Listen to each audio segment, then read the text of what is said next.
Hello my dear students. Gayatri Vidya Mandir उच्च माध्यमिक विद्यालय सांचौर जिला जालौर के हमारे इस यूट्यूब चैनल पर आप सभी का एक बार फिर से स्वागत है। प्रिय विद्यार्थियों, मैं अनिल कुमार सोनी, कक्षा 9, विषय गणित, अध्याय 15 प्रायिकता। इसके बारे में आज मैं आपको बेसिक नॉलेज, सामान्य जानकारी इस वीडियो में बताने जा रहा हूँ। बच्चों देखो, प्रायिकता का सामान्य अर्थ होता है संभावना। हमारे दैनिक जीवन में बहुत सारी घटनाएं घटित होती है और कई घटनाएं ऐसी होती है उनके बारे में हम संभावना व्यक्त कर सकते हैं कि यह घटना होगी या नहीं होगी, या इस घटना के घटित होने के कितने प्रतिशत अवसर है। राइट। तो प्रायिकता का सामान्य अर्थ होता है संभावना। जैसे मान लो अब कोई कहे कि आज रविवार है, तो इसका मतलब क्या है? रविवार है। अब जबकि है तो आज सोमवार, तो इसका मतलब क्या है कि यदि कोई संभव घटना निश्चित होती है उसकी प्रायिकता का मान 1 होता है, और कोई घटना अनिश्चित होती है उसकी प्रायिकता का मान 0 होता है। है समझ में? किसी भी घटना के घटने की जो संभावनाएं बनती है उसको हम प्रायिकता कहते हैं। अब किसी भी घटना की प्रायिकता कैसे ज्ञात करते हैं मैं आपको बता रहा हूं। देखो जहां से आप ध्यान देना। नंबर 1 प्रायिकता। अब प्रायिकता कैसे ज्ञात करेंगे हम? प्रायिकता ज्ञात करने का सूत्र होता है घटना के पक्ष में परिणामों की संख्या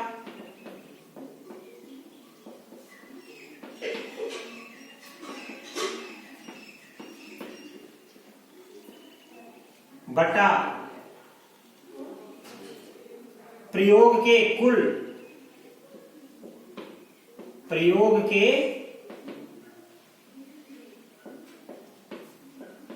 कुल संभावित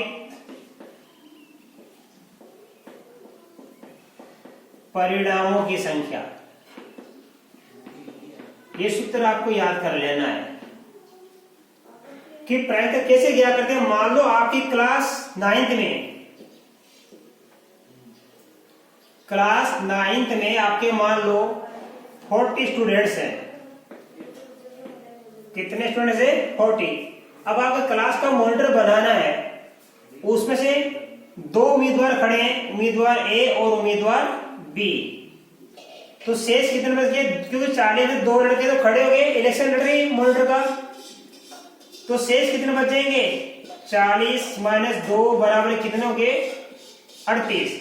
ये 38 स्टूडेंट्स के वोटर हैं। 38 स्टूडेंट वोट डालेंगे। राइट।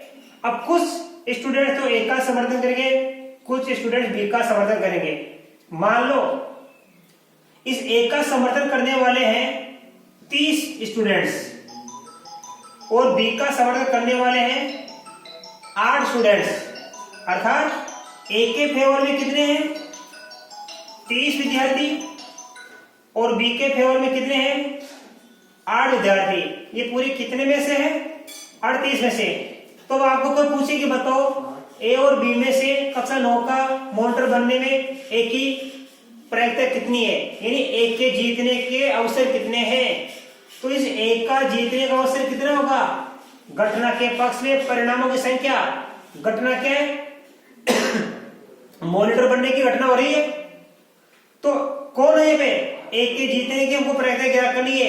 ए के पक्ष में कितने वोट पड़े? 30 वोट पड़े। कुल कितने में से पड़े? कि परे के कुल संभावित परिणाम, कुल परिणाम कितने? 38। तो इसकी जीतने की प्रायिकता है 30/38, यानी इस ए के मॉनिटर बनने की संभावना कितनी है? 30/38।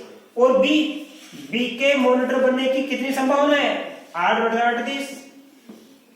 आप इसको काट कर सकते हो, और 2 से काट दिया अपन ने 15, 2 से काट दिया 19, तो ये आ गया 15/19।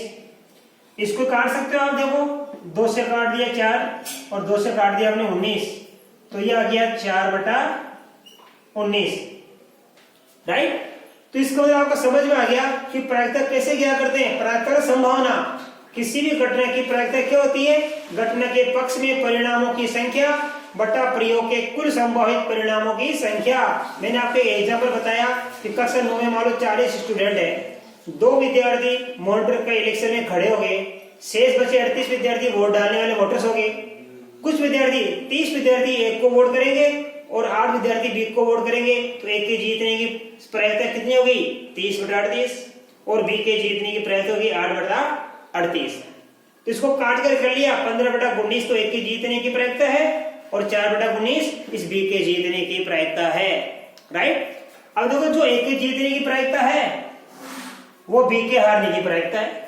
एक जीतेगा बी हारेगा, तो एक के जीतने की प्रायिकता बी के हारने की प्रायिकता है, और बी के जो जीतने की प्रायिकता है वो एक के हारने की प्रायिकता के बराबर होती है। अर्थात किसी भी प्रायिकता के होने, किसी भी घटना के घटित होने या नहीं होने की प्रायिकताओं का योग सदैव एक होता है।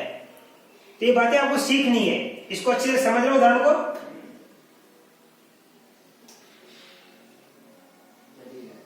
अब देखिए बच्चों,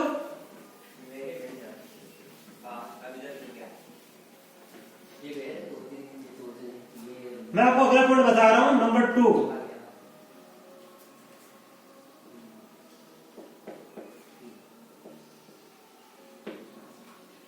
किसी भी घटना के होने या नहीं होने की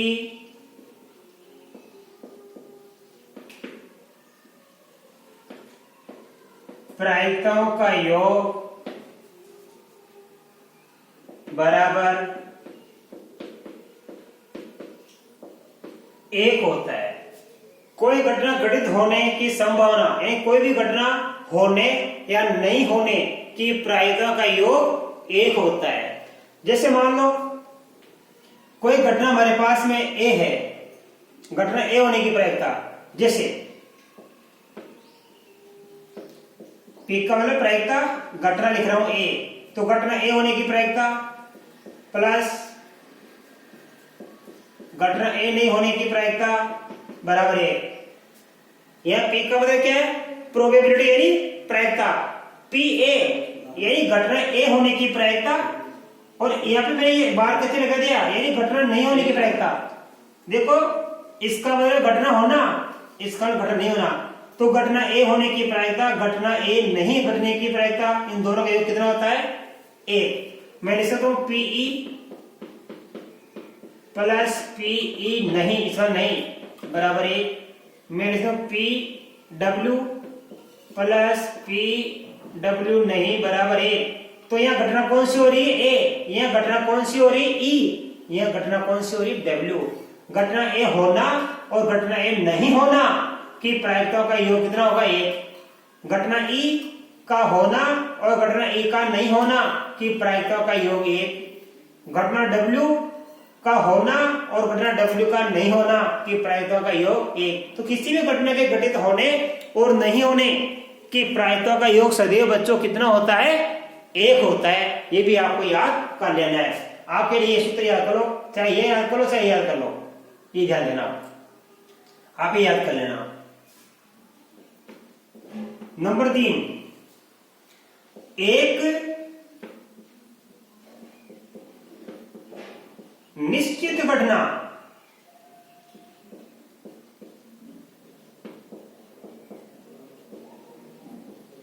की प्रायिकता 1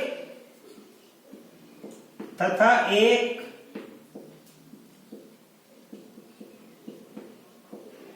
निश्चित घटना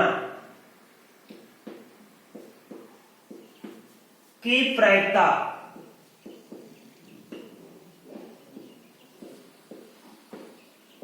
शून्य होती है। कोई भी हमारी एक निश्चित घटना होती है कि हाँ भारत के प्रधानमंत्री श्रीमान नरेंद्र मोदी जी हैं, तो ये तो निश्चित है, इसकी प्रायिकता है। भारत के प्रधानमंत्री श्रीमान मनमोहन सिंह जी हैं, तो ये क्या अनिश्चित घटना है, इसकी प्रायिकता क्या होगी? 0। और यहाँ पे मोदी जी प्रधानमंत्री है, इसकी प्रायिकता क्या होगी? एक। अर्थात जो सत्य घटना है, जो निश्चित घटना है, जो संभव घटना है, उसकी प्रायिकता 1 होती है और अनिश्चित घटना की प्रायिकता क्या होती है? 0 होती है। नंबर 4, अब आप ध्यान देना, किसी भी घटना की प्रायिकता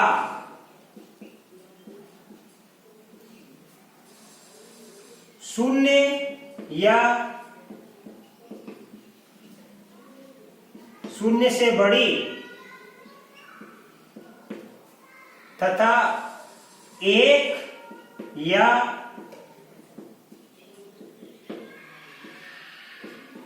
1 से छोटी होती है।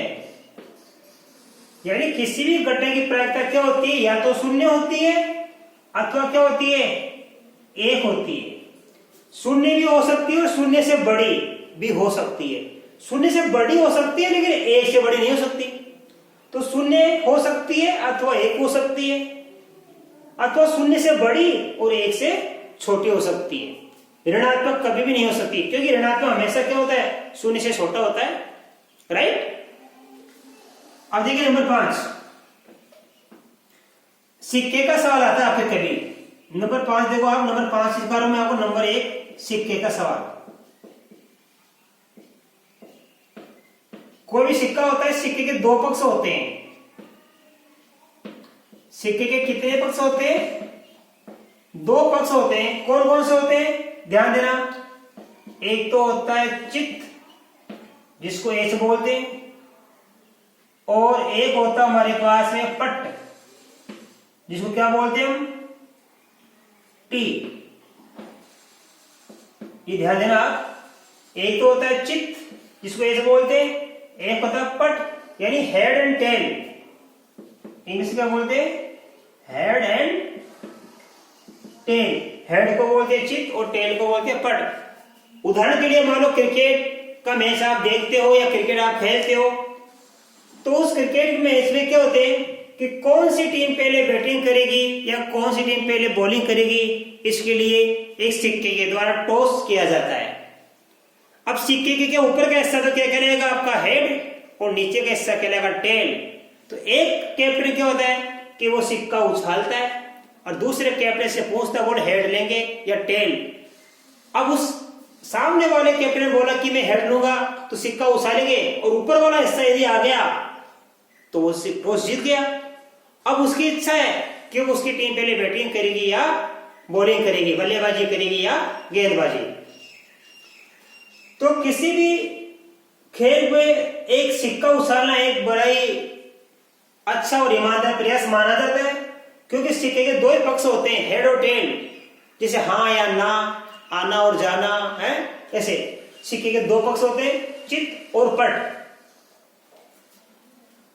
अब देखो ध्यान से, सिक्के में क्या होता है? ध्यान देना आप, एक सिक्के को एक बार उछालने पर, ध्यान देना, कुल परिणाम कितने होंगे? 2 की घात 1, क्योंकि कुल पक्ष कितने होंगे सिक्के के? 2, हेड और टेल।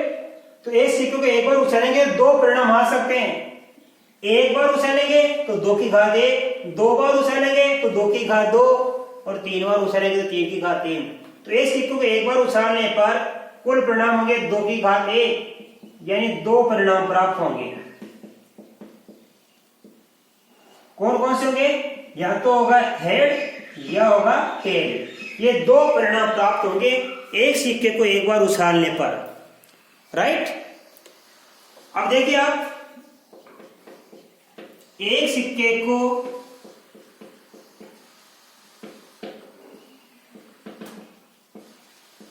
दो बार उछालने पर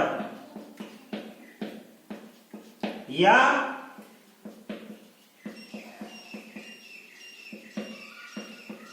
दो सिक्कों को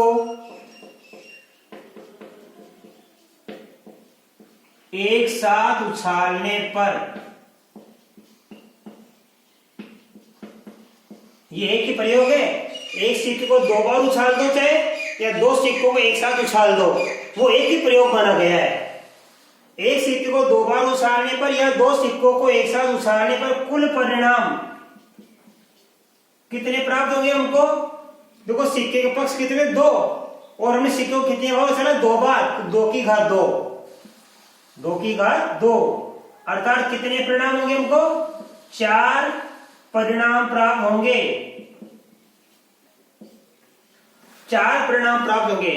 एक सिक्के को दो बार उछालने पर हमको 4 परिणाम प्राप्त होंगे। अब देखो क्या क्या होते हैं, या तो दोनों सिक्कों पर क्या आएगा? पहले पर एच, दूसरे पर एच आ सकता है। अब तो दोनों सिक्कों पर क्या आता है? टीटी, यानी दोनों पर हेड आ सकता है और दोनों पर क्या आ सकता है? टेल आ सकता है। अथवा पहले सिक्के पर हेड और दूसरे पर टेल आ सकता है। अब तो पहले सिक्के पर टी, दूसरे पर एच आ सकता है। ये 4 परिणाम प्राप्त होते हैं, राइट। अब आप इसका स्क्रीनशॉट लो, मैं इसको साफ करके इसको आगे बताऊंगा। अब देखिए, एक सिक्के को 3 बार भी उछाल सकते हैं।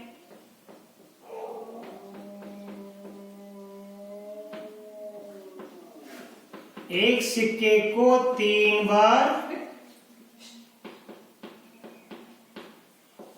उछालने पर कुल परिणाम कितने प्राप्त होंगे? सिक्के के कितने पक्ष होते हैं? 2, हेड और टेल। अब जितनी बार उछालेंगे उसकी घात बना दो, 2 की घात 3, 2 की घात 3 का मतलब 8 परिणाम। तो 8 परिणाम प्राप्त होंगे। अब देखो क्या प्राप्त होगा, मैं आपको समझा रहा हूं। 1 2 3 4 5 6 7, ये 8 परिणाम क्या आएगा? या तो तीनों पर एच आएगा, ठीक है, या 2 पर एच आएगा, या 1 पर एच। देखो 3 बार एच, 2 बार एच, 1 बार एच। अब मैं क्या लिखूंगा? 3 बार टी, 2 बार टी, 1 बार टी। देखो 8 परिणाम कैसे याद कर दिया, ट्रिक सिखा रहा हूं मैं आपको। ये 8 परिणाम क्या क्या प्राप्त होंगे? या तो तीनों सिक्कों पर एच आएगा, या 2 पर एच, या 1 पर एच। तो बिल्कुल क्रम होता है, 3 बार एच, 2 बार एच, 1 बार एच, 3 बार टी, 2 बार टी, 1 बार टी। अब दिमाग लगाओ, क्या कितना है? 3 एच, ये एच यहां आ गया, ये एच यहां आ गया। अब इस एच की जगह खाली है हमारे पास, तो यहां पर 2 टी, ये पर टी भर दिया। फिर देखो यहाँ पे 1 बार एच है तो 2 बार टी भर दो। अब यह एक जगह बच गई तो एच भर दो, या 2 जगह बच गई तो एच भर दो। तो 6 परिणाम तो आपको याद हो गया, 3 H, 2 H, 1 H, 3 T, 2 T, 1 T. अब क्या यहाँ पे 1 बार टी लिख दिया, या 2 बार टी, या 3 बार टी। अब ये 2 संभावना क्या बनेगी? इस 2 संभावना में क्या करेंगे? 1 बार टी बीच में आएगा, 1 बार एच बीच में आएगा। कैसे? H T H, T H T. ये कुल कितने परिणाम हो गए? ये 8 परिणाम हमको प्राप्त हो सकते हैं एक सिक्के को 3 बार उछालने पर। अब देखो पासा का सवाल सीखेंगे, पॉइंट नंबर 5। पासा, डिस्क। पासा में क्या होते हैं?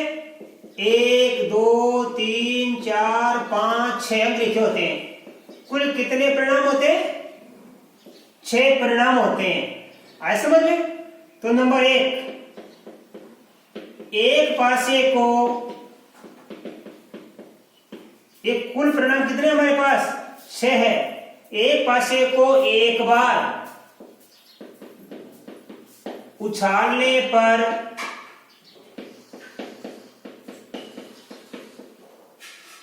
कुल परिणाम कितना होगा? 6 की घात 1। एक बार उछालेंगे तो 6 की घात 1। देखो सिक्के के 2 पक्ष होते हैं, तो हमने क्या लिखा था? हमने 2 की घात बनाई थी, और यहाँ पे पासे के 6 परिणाम होते हैं, तो 6 की घात, एक बार उछालेंगे 6 की घात 1, तो 6 परिणाम कौन से प्राप्त होंगे? 1 2 3 4 5 6, इनमें से कोई अंक आ जाएगा। अब ध्यान देना, एक सिक्के को, ये एक पासे को, सॉरी, एक पासे को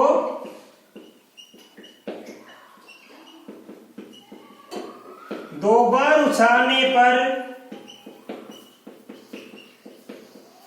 कुल परिणाम कितने प्राप्त होंगे? 6 की घात 2। एक पासे को 3 बार उछालेंगे, 6 की घात 3, ऐसे हमको प्राप्त होंगे परिणाम। 6 की घात 2 बराबर कितने हो गए? 36 परिणाम हमको प्राप्त होंगे। अब देखो 36 परिणाम कौन कौन से प्राप्त होंगे मैं आपको बता रहा हूं।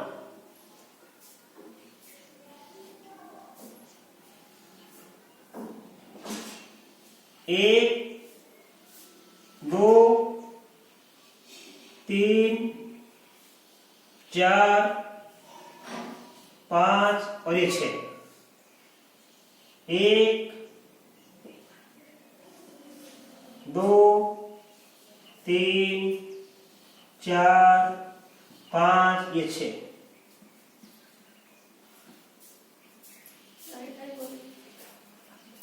अब देखिए 36 परिणाम कैसे होंगे, ध्यान देना, आप गिनती लिखना। 1 2 3 4 5 6। अब क्या लगाएंगे? 1,1 1,2, ये एक पॉइंट चालू की सही। 1,3 1,4 1,5 1,6। फिर 2 से चालू कर दो। 2,1 2,2 2,3 2,4 2,5 2,6। 3,1 3,2 3,3 3,4 3,5 3,6। अब 4 वाला 4,1 4,2 4,3 4,4 ऐसे। 5,1 5,2 5,3 5,4 5,5 5,6। 6,1 6,2 6,3 6,4 6,5 और 6,6। ये कुल कितने परिणाम प्राप्त हो गए हमको? ये 36 परिणाम हमको प्राप्त हो सकते हैं। अब ध्यान देना, इनका सबका जोड़े से समान होता है। देखो 2 और 1 3 2 और 1 3 3 और 1 4 2 2 4। इनका 5 होता है, इनका कितना होता है? 6 6 होता है, इनका कितना होता है? 7 7 होता है। ऐसे ऐसे सबका क्रॉस समान होता है, ठीक है ना? ऐसे ऐसे क्रॉस समान होता है इनका योग। तो बच्चों, आपको आज मैंने बेसिक सिखाया, बाकी इस प्रश्नावली के कुछ उदाहरण मैं आपको कल के वीडियो में सिखाऊंगा। आप इनका अध्ययन करना। तब तक के लिए आप सभी को धन्यवाद।